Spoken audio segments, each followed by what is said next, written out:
In the bustling corridors of Phoenix High, where laughter, gossip, and swagger filled the air, there walked a girl who didn't seem to belong. Lily Winters, 17, was a ghost to most, present, but unnoticed. Every morning, she entered through the back gate, avoiding attention. Her clothes didn't follow trends, her shoes had torn edges, and her lunch was always the same, a peanut butter sandwich and a bruised apple.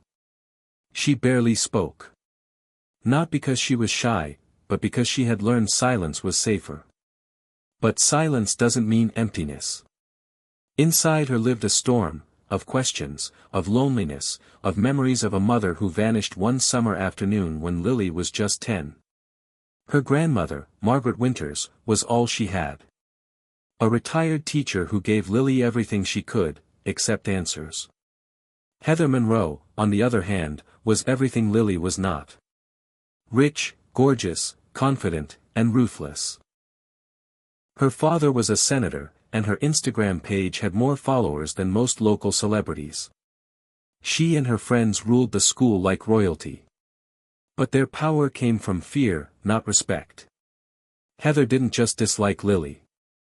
She needed someone like Lily, someone poor, quiet, and defenseless, to make herself feel superior. And so, on that blistering Thursday afternoon, in front of a packed cafeteria, she chose humiliation over decency.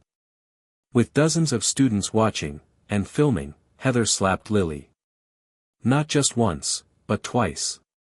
"No one wants you here, freak," she spat, knocking Lily's lunch tray to the ground. The room fell silent. Lily didn't cry. She didn't scream. She just bent down, picked up her sandwich from the floor, and walked away, her cheek burning, her heart even more so. But someone was watching. And that someone, remembered that pain. Marcus Grayson, 38, billionaire, tech visionary, and guest speaker at Phoenix High that day, stood near the back with clenched fists. He hadn't planned to come. He hated public schools, they reminded him too much of his own hellish childhood. But a letter from an old friend changed his mind. "Dear Marcus, my granddaughter reminds me of you. She's been through more than most adults ever face, and yet she hasn't broken. Please, see her. Margaret Winters."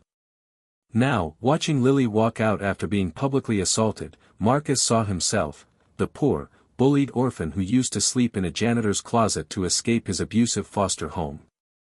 That night, he didn't sleep. He made phone calls. He dug up files. He pulled strings that only billionaires could. And by morning, he had uncovered something dark. Something no one had dared investigate. Marcus visited Margaret the next evening. She looked tired, older than her years. He got straight to the point. "Where's Sophia, Margaret?" "I know she's alive." Tears welled up in her eyes. "She came back, 3 days ago." Marcus was stunned. "She's alive?" "Yes," Margaret whispered. "But she's broken." Sophia, Lily's mother, had vanished when Lily was 10, not kidnapped, but convinced to leave. A powerful man, Daniel Rhodes, a wealthy businessman with political connections, had seduced her with promises of luxury and love. But his condition was brutal: cut all ties with your past. Sophia agreed, naive, in pain, desperate for a better life. But what began as romance turned into a prison. He isolated her, abused her, and erased her identity. She was never allowed to contact Lily, even on birthdays. And when she finally escaped, bruised and emotionally shattered, she returned to Margaret's doorstep, afraid of facing the daughter she had abandoned. The next day, Marcus returned to Phoenix High with a mission. He asked for a school-wide assembly. Principal Reynolds hesitated. "But you don't say no to a man who donated $2 million the night before." Students gathered. Phones were out, buzzing with gossip. Then Marcus stepped up. "I came here to give a speech on technology. But something happened yesterday that shook me more than anything I've seen in business." He turned to Lily, who stood awkwardly at the edge of the crowd. "Come here," he said gently. She walked to the stage, confused, nervous. This girl was humiliated. Slapped in front of everyone. And no one helped. But what you didn't see, is what she survived every single day. Gasps filled the room. Marcus held up a folder. Her mother didn't die. She was taken from her. Manipulated. Abused. Silenced. Then, he paused. "Lily, someone wants to see you." From the auditorium doors walked Sophia. Trembling. Pale. Tear-streaked. Lily froze. "Mom. I'm so sorry," Sophia whispered. "I left you when I shouldn't have. I thought I was choosing love. But I chose fear. I let a monster control my life. I don't deserve your forgiveness, but I pray for it." Lily's eyes filled with tears. The crowd held its breath. Then, she stepped forward and hugged her mother. "I waited so many years for you. And now you're here. That's all that matters."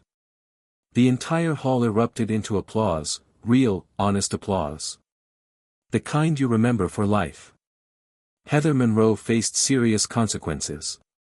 The video of her assault went viral. Public backlash was swift and brutal. Her father tried to cover it up. But Marcus ensured the truth stayed in the light. Heather was expelled, sent to a correctional boarding school, and later publicly apologized on national television. It wasn't enough, but it was something. Lily, meanwhile, was offered a full scholarship to Harvard, MIT, or Stanford. A personal mentorship by Marcus Grayson. A publishing deal for her memoir. A job offer for whenever she was ready. But more than that, she got her mother back. And she got something no one ever expected, her voice. 3 years later. Lily Winters stood on the TEDx stage in New York City. In a fitted navy suit, confident and composed, she looked nothing like the silent girl from Phoenix High. She spoke into the microphone. "They slapped me in front of everyone. They called me worthless.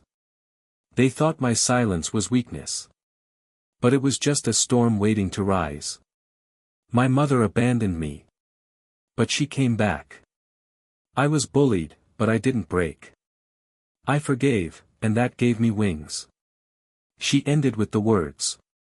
"To anyone who feels invisible, remember this. You are not weak. You are gathering strength. And when you rise, the world will feel it." The crowd gave a standing ovation.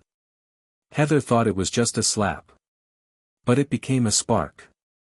The beginning of a story where the quiet girl became a global voice, the abandoned daughter became a leader, and the hurt became healing. They made one mistake. They thought she was powerless. But Lily Winters? She was the storm they never saw coming. Certainly. Here's a beautiful and heartfelt lesson drawn from the story. Sometimes, the quietest people carry the loudest strength. Being hurt does not mean you're broken, it means you're human. And forgiveness?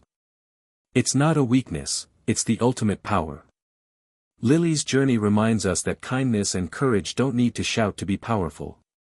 She was humiliated, abandoned, and forgotten, yet she chose to rise with grace, not revenge.